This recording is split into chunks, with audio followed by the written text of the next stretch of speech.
Okay, YouTubers, welcome back. We're in Gibraltar today with the Chinook. There we are, RAF Gibraltar. Now, recently, right at the very top there, they just fitted a new radar station. The problem was it was too big. The unit was too big to get up there by road, so they had to bring in the Chinook to lift all the components up there. Now, the Chinook has, in the middle of its belly there, a hook. I haven't got the hook working yet, but we've got the cable cut and hoist and everything up there. But one of the amazing things, or one of the difficulties that I can see with it, was the pilot can't actually see where the load is because it's hanging underneath the helicopter. So they actually built a platform for it. I'm just going to put this down here out the way. They built a platform for it to drop all the pieces of the radar on, and then they built the new radar next to the old radar. So we're just going to go up and check it out and see what it's like to hover over the top of, get it up on the back wheels. Whoa, there we go. Go straight from here. So, yeah, I mean, picking up a crate isn't that. So you have to have someone in the back and be talking to someone in the back who's looking out the side of the aircraft and looking down, because once you've attached the load would be in a helicopter net. I don't know whereabouts on the airfield, but probably over there somewhere. I don't know. I didn't see, but I did see the aircraft, because what the aircraft does, let's just say, for example, the load was picked up on the hard standing over there. The aircraft comes in the hover above the load, and you've got the load in a helicopter net. Okay, and you've got someone standing on top of the load with a big ring which is attached to the net. The net's attached to a big ring, and you've got someone else standing there with an anti-static probe, which is a cable going to the ground, to the earth, the helicopter, before they hook up the load, okay, the underslung load, because the static electricity can give the guy on the top of the pallet a belt and knock him off completely. So the static probe has to contact the hook first, and then the guy with the big ring attached to the net will put the load onto the hook. So obviously, as a pilot, I can't see the hook. So I'm approaching, let's just say the load is right below me now, and I'm hovering into position, and the guy in the back will be saying down a bit, left a bit, right a bit, whatever. And as soon as the ring is on the hook, he says, okay, take up the strain. Okay, the net's tight. Okay, now we're picking the load up. So the load is now swinging underneath the helicopter, and we can't see it, obviously. Now, I think you can do it with this simulator. I think we can do underslung loads, but I haven't read the operations manual, the user operator's manual, that far. Now we've got to take it to the top of the rock, okay?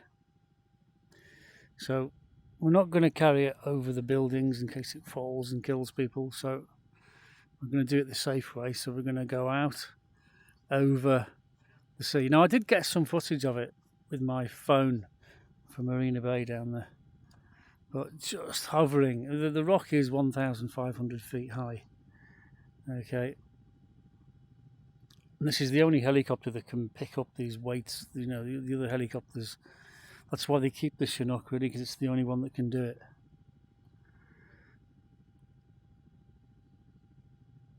So we have actually got 2 radar stations at Gibraltar at the moment, and you see the white ball on the top there. That's it. So we've got the old one, and we've got the new one now that they've built. They built the new one just in a bit. So it's quite a, credit to the pilot that actually did it. It's no mean feat, bringing it up and hovering and dropping off this load. So what I'm going to try and do is reproduce. Plus it's the wind as well. They've got to pick a nice day for the weather. They can't do it on a shitty day. They had to plan it about a month in advance, get the helicopter in, and hope for the weather. And if the weather wasn't quite right, they'd have to call it off. Oh, getting this to hover. Come on, come on, this isn't good. Turn away from the rock. I messed that up. It's not that easy, you see. You know, they make it look easy. These guys are professionals.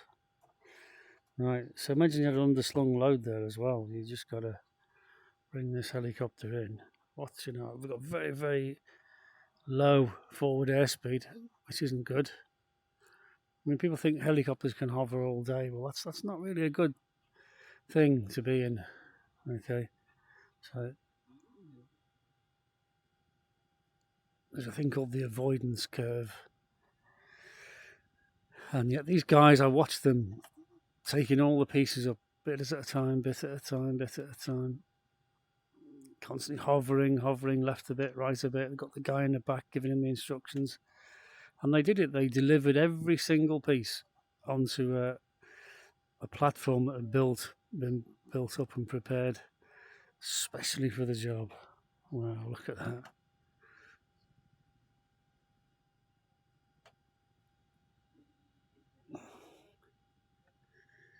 So I'm just going to try and hover the helicopter next to these trees. There's no trees up there, I don't think. This is rock garden where the radar station is. It doesn't quite look the same as this, but it's more or less the same. And once they've got the new radar system all up and running and certified, they're going to dismantle the old one. The new one's much bigger and digital, and it's all singing and dancing far better, apparently. But this is it. They've got to just keep hovering here over the spot, left and right, stop it from swinging, get it just right. You've got people on the ground helping to guide it, and the slightest gust take you all over the place, really. So you just got to be patient, and they did. They hovered up there for ages and ages, getting used to it, getting the feel for it, and they did it. They did it really well, got it where it was due, and then they could get to a certain point where the load master will release the hook, the net will fall. Obviously, the load is on the ground. It's on the platform by then. It hasn't actually dropped it out anywhere. And then the aircraft can raise itself up and go down and get the next part of the jigsaw puzzle. Wow, look at that. That's Catalan Bay down there.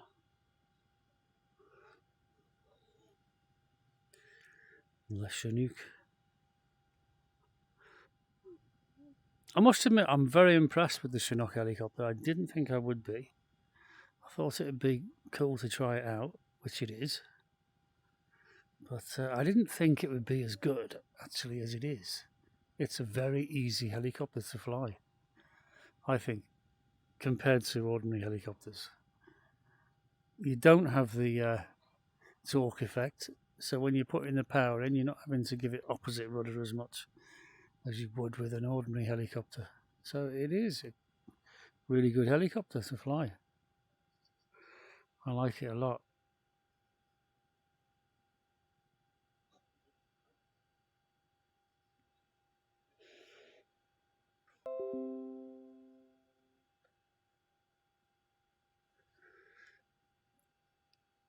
It'll lower the collective now and it'll come down quite quickly. I keep away from that mast. Big horrible mast there on the Spanish side.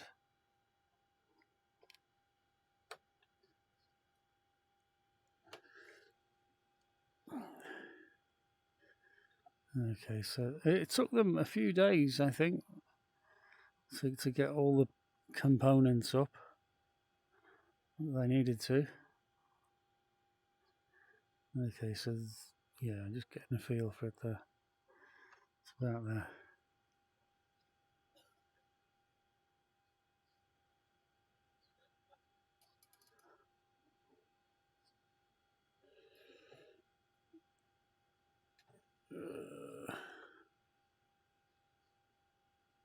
Like I said, I've only just started flying the Chinook, so I'm not actually that good with it just yet. I'm still getting a grip of it.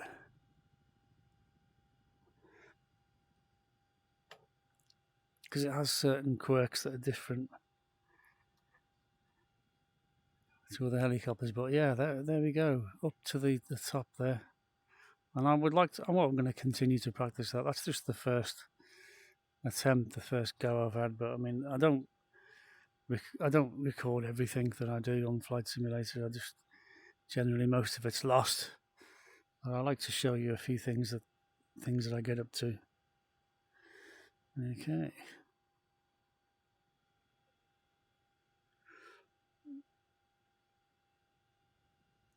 And that actually happened, taking the new parts for the new radar earlier this year, 2022.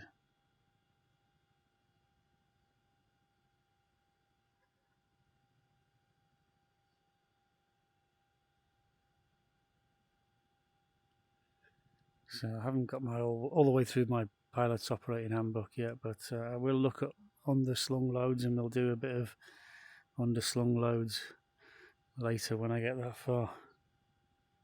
So we'll just park it here.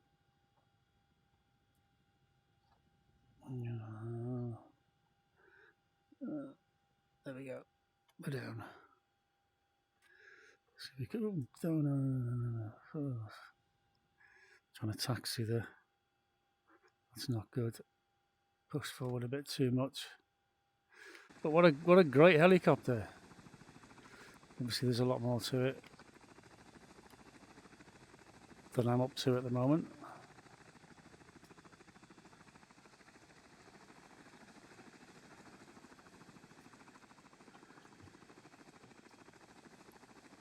And we can even open the back tailgate.